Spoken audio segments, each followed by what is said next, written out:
우리가 세상에 태어나서 경험하는 모든 것들이 하나님을 어떻게 바라볼 것인가 라고 하는 것을 알려주는 좋은 지침이자 경험이 될 수 있는 것이죠. 우리가 경험한 그대로 하나님을 고백하고 하나님을 따라가는 모습들을 갖게 된다고.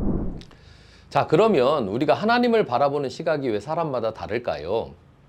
하나님을 바라볼 때 어떤 사람은 즐거움과 기쁨으로 바라보고 어떤 사람은 무서움과 두려움과 떨림으로 바라봅니다. 이것을 어떤 사람들은 우리가 종이었었던 종의 태도를 갖고 있기 때문에 이렇게 품성이 만들어져 있다라고 이야기를 하지요. 또 어떤 사람들은 이렇게 얘기를 합니다. 우리가 양자되었기 때문에 자녀로서 누리는 축복을 하나님 앞에서 충분히 누리고 있을 것이다 라고 이렇게 이야기를 합니다.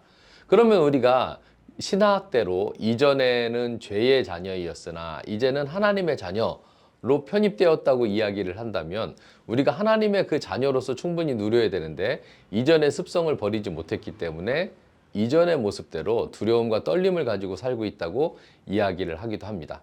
하지만 우리가 정말 중요하게 바라봐야 될 것은 하나님을 바라보는 우리의 마음 속에 왜 그런 모습들이 각자 다른가 하는 문제인 겁니다. 우리가 처음부터 하나님의 동일한 모습으로 하나님을 섬기도록 되어 있던 것이 아니라 우리도 모르는 사이에 하나님을 바라보는 우리의 마음이 달라져 있다는 것을 우리가 알아야 된다는 거죠. 그러면 이런 마음들은 어디에서부터 어떻게 형성이 되었을까?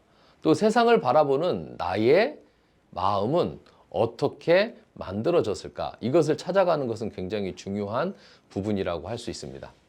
사실 어떤 부분에서 우리가 태어났을 때에 특정한 경향을 갖고 있기보다는 우리는 백지 상태에서 태어난다고 그렇게 얘기를 합니다.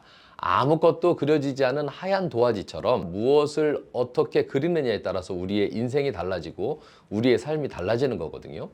하나님에 대한 마음도 마찬가지라고 이야기할 수 있습니다. 우리가 세상에 태어나서 경험하는 모든 것들이 하나님을 어떻게 바라볼 것인가 라고 하는 것을 알려주는 좋은 지침이자 경험이 될 수 있는 것이죠. 그래서 처음부터 하나님이 답을 정해놓고 이대로 나를 섬겨라 라고 했다기보다는 우리가 경험한 그대로 하나님을 고백하고 하나님을 따라가는 모습들을 갖게 된다고 이해할 수 있습니다.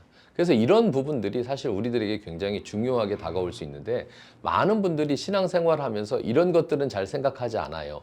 그냥 자기도 모르게 자동적으로 경험되는 그 하나님의 마음, 또 하나님에 대한 우리의 마음들을 고스란히 반영하면서 그냥 무조건 따라가려고 하는 마음들을 갖게 되는 것이죠. 자, 그러면 이런 마음들이 어떻게 형성이 되는 것일까? 여러분들은 궁금하지 않으신가요?